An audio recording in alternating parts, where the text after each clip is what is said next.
Natural గానే మరి భారతీయుడు లాంటి ఒక డిజాస్టర్స్ అవుట్పుట్ చూసిన తర్వాత మరి రామ్ చరణ్ ఫ్యాన్స్ కైనా ఎవరికైనా కూడా ఒక మూవీ లవర్ గా నాకు కూడా భయం వేసింది. ఏంటి శంకర్ ఇట్లా అయిపోయాడు అని ఒక బాధ. అండ్ రేపు పొద్దున గేమ్ చేంజర్ ఎట్లా ఉంటది? మరి శంకర్కి ఎవరన్నా సినిమాలు ఇస్తారా? రేపు పొద్దున అంత very good film maker bounce back అవ్వాలన్నా కూడా సినిమా అవకాశాలు రావాలి కదా ఫస్ట్. ఐతో డౌన్ ఫాల్. ఆ సినిమా ఏంటి, త్రీ ఇడియట్స్ రీమేక్, అసలు అదే పెద్ద డౌన్ ఫాల్. దాని తర్వాత అయ్యి పెద్ద ఏం బాగోదు ఆ సినిమా. తమిళనాడులో కాస్త ఆడింది శంకర్ బ్రాండ్. రోబోట్ అయితే డబ్బులు వచ్చినాయి కానీ ఎక్కడ బ్రేక్ ఈవెన్స్ అవ్వలేదు, అది కూడా డిజాస్టర్ గా మిగిలిపోయింది. ఇక భారతీయుడు టూ అయితే శంకర్స్ హైయెస్ట్ డౌన్ ఫాల్ కింద మారిపోయింది. సో మరి గేమ్ చేంజర్ పరిస్థితి ఏంటి? దీంట్లో కూడా డౌటే. బట్ కాస్తంత రిలీఫ్ ఇచ్చేటువంటి థింగ్స్ ఉన్నాయి కొన్ని గేమ్ చేంజర్ సంబంధించి, అవి చెప్దాం అనేసి నేను అనుకున్నా. సుజాత గురించి మనం ఆల్రెడీ వీడియో తీసాం. సుజాత రంగరాజన్ ఆయన రైటర్. ఆయన చనిపోయాక డౌన్ ఫాల్ శంకర్ అనేసి మనం ఆల్రెడీ వీడియోస్ చేసాం. చూడండి, మన మెయిన్ ఛానల్లో ఉన్నాయి, ఈ ఛానల్లో కూడా ఉన్నాయి, చూడండి. సో ఇప్పుడు ఏంటి మరి, ఆయన గ్రిప్ అనే మాట వినిపిస్తోంది. అయితే స్టోరీ అనే పరంగా ఆయనకి గ్రిప్ ఉంది, గేమ్ చేంజర్ స్టోరీ బాగుంది అనే మాట వినిపిస్తోంది. నిజానికి గేమ్ చేంజర్ స్టోరీని కార్తిక్ సుబ్బరాజు రాశాడు. కార్తిక్ సుబ్బరాజు మనందరికీ తెలుసు, పిజ్జా కానీ పేట సినిమా తీశాడు.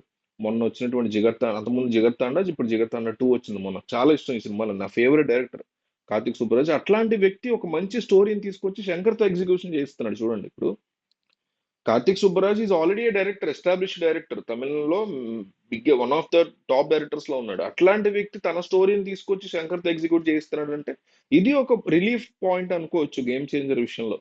ఆ, ఒక ఎగ్జిక్యూషన్ పరంగా శంకర్ చూసుకుంటే చాలా ఒక మంచి స్టోరీ తెచ్చాడు అనేసి. సో అదొక ఎక్స్ట్రాడినరీ స్టోరీ అని, ఒక మంచి మంచి ఎమోషన్స్ తో రాశాడు అనేటువంటి మాట వినిపిస్తుంది. అది కాస్త పాజిటివ్ అండ్ రిలీఫ్ న్యూస్ అనుకోవచ్చు రామ్ చరణ్ ఫ్యాన్స్ కి, సో గేమ్ చేంజర్ కోసం వెయిట్ చేస్తున్న వాళ్ళకి.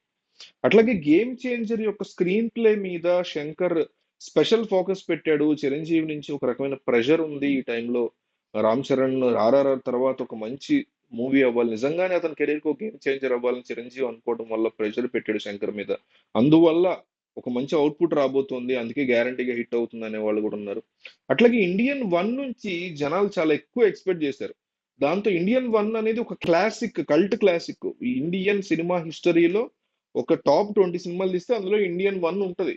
సో ఆ లెవెల్లో ఎక్స్పెక్టేషన్ ఉండడం వల్ల కూడా ఇండియన్ టూ నచ్చల మనలో చాలా మందికి. అట్లా కాకుండా as a stand alone film చూస్తే మేబీ ఒక యావరేజ్ సినిమా లాగా అనిపించవచ్చు. అండ్ మెయిన్ ఏంటంటే స్టోరీ కానీ అట్లాగే ఎమోషన్స్ కానీ వర్కౌట్ కాల ఇండియన్ టూలో.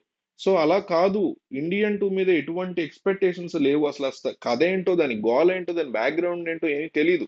కాబట్టి ఇది ఇంట్రెస్టింగ్ పాయింట్ అవుతుంది అనే మాట వినిపిస్తుంది. ఇంకొకటి ఏంటంటే మొన్న కూడా ఒక వీడియోలో చెప్పా, గేమ్ చేంజర్ కూడా సెకండ్ పార్ట్ కోసం ట్రై చేశారంట.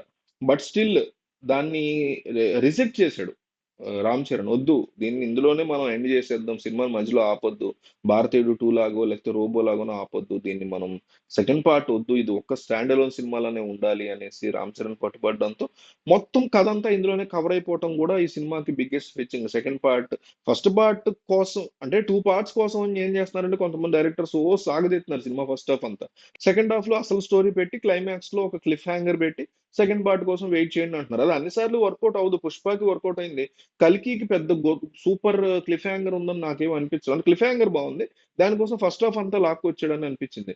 అట్లాంటి డేంజర్ లేకుండా చూసుకుంటున్నాడు రామ్ చరణ్. అందువల్లే గేమ్ చేంజర్ సింగిల్ పార్ట్ లోనే కంప్లీట్ చేశారు. అది కూడా ఒక పాయింట్ పాజిటివ్ థింగ్ అవబోతుంది అంటున్నారు. అట్లాగే ఇక్కడ ప్రొడ్యూసర్ వచ్చేసి దిల్ రాజు.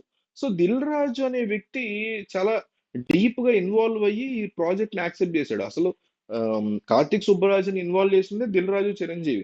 సో వీళ్ళు ఆల్రెడీ స్క్రిప్ట్ ని చదివి స్క్రిప్ట్ ఎగ్జిక్యూషన్ శంకర్ బాగా చేయగలుగుతాడు, ఇది బాగుంటుంది, ఇది ఒక political thriller, thriller kind of thing లోకి వస్తుంది. ఇదేదో రివెంజ్ డ్రామా కాదు, భారతీయ టూ లాగా ఐ లాగా. మీకు ఐ గానీ భారతీయ టూ గానీ సిమిలారిటీస్ చాలా ఉన్నాయి. ఒక మనిషిని ఎన్ని రకాలుగా చంపొచ్చు అనేది ఒక రివెంజ్ ఫార్ములాతో వచ్చినట్టు ఉంది తప్ప సినిమాలో కాంటెంట్ ఎందుకు చేస్తున్నాడు ఈ హత్యలు అనే దాని మీద ఒక ఎమోషనల్ కనెక్ట్ ఉండదు ఐలో కానీ గేమ్ చేంజర్ లో కానీ. సో ఇప్పుడు గేమ్ చేంజర్ డెఫినెట్లీ హిట్ అవుతుంది, కాస్త రిలీఫ్ ఇస్తుంది, కంగారు పడక్కర్లేదు అనడానికి ఇవైతే aspects. But still as a big fan of Shankar, Shankar తన మార్క్ అయితే కోల్పోయాడు. Biggest biggest opportunity game changer, దాంతో ఏమన్నా మళ్ళీ బౌన్స్ బ్యాక్ అవుతాడా అనేది చూద్దాం.